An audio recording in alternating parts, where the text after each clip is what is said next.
വെറും 3 സാധനം വെച്ചിട്ട് ഇമ്മാതിരി ഡെസ്ക് ഡെക്കർ ഉണ്ടാക്കാൻ പറ്റുമെന്ന് ഞാൻ ഇതുവരെ കരുതിയിട്ടില്ല. സിമ്പിൾ എന്നൊക്കെ പറഞ്ഞാൽ ഇതാണ്. പിന്നെ ഇതിൽ ഉപയോഗിക്കുന്ന സാധനങ്ങളൊക്കെ എല്ലാവരുടെ കയ്യിലും ഉണ്ടാവുന്നതുമാണ്. ഇതിന്റെ ഔട്ട്ലുക്ക് കണ്ടാൽ കുറച്ച് ടഫ് ആയിട്ടൊക്കെ തോന്നും. പക്ഷേ ഇത് ഉണ്ടാക്കുന്ന രീതി ഭയങ്കര സിമ്പിൾ ആണെന്ന് ഞാൻ നേരത്തെ പറഞ്ഞല്ലോ. ആദ്യം ഐവറി ഷീറ്റോ അല്ലെങ്കിൽ കുറച്ച് കട്ടിയുള്ള പേപ്പർ എടുത്തിട്ട് നിങ്ങൾക്ക് ഇഷ്ടമുള്ള ഫ്ലവർ കുറച്ച് വലുതാക്കി അങ്ങോട്ട് വരച്ചോളി. നമ്മൾ പിന്നെ ടൂലിപ്പിന്റെ ആളായോണ്ട് അതിനെ വരച്ചിട്ടുണ്ട്. ഇനി ഇപ്രാവശ്യം അതിനെ മാറ്റി വേറെ എന്തെങ്കിലും വരച്ചാൽ ഞാൻ അതിന് സങ്കടമായാലോ.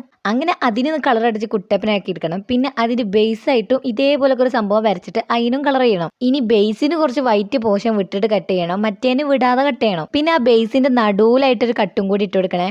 ഒരു കാര്യം മറന്നുപോയി, ആ ടൂലിപ്പിന്റെ അടിയിൽ കുറച്ച് വൈറ്റ് പോർഷൻ വിടണം കേട്ടോ. ഇനിയുള്ള കാര്യങ്ങളൊക്കെ സിമ്പിൾ. ആ ടൂലിപ്പ് അതിന്റെ ഉള്ളിൽ ഇറക്കി വെച്ച് കൊടുക്കുക. എന്നിട്ട് 2 ഭാഗത്ത് പശ വെച്ചിട്ട് അങ്ങോട്ട് ഒട്ടിക്കുക. സംഭവം കഴിഞ്ഞു. ഇതിനിപ്പോ നിങ്ങൾക്ക് ഫ്ലവർ തന്നെ ആകണം എന്നില്ല, വേറെ എന്താണേലും ചെയ്യാം. പക്ഷേ ഫ്ലവർ ആകുമ്പോൾ അതിന് വേറൊരു ഭംഗി ഉണ്ടല്ലോ. സോ ഇതുപോലെ ക്യൂട്ടായിട്ടുള്ള ഡെസ്ക് ഡെക്കറും ക്രാഫ്റ്റ് ഒക്കെ ഉണ്ടാക്കണം എന്നുണ്ടെങ്കിൽ ചാനൽ സബ്സ്ക്രൈബ് ചെയ്ത് നമ്മളെ കൂടെ കൂടിക്കോ.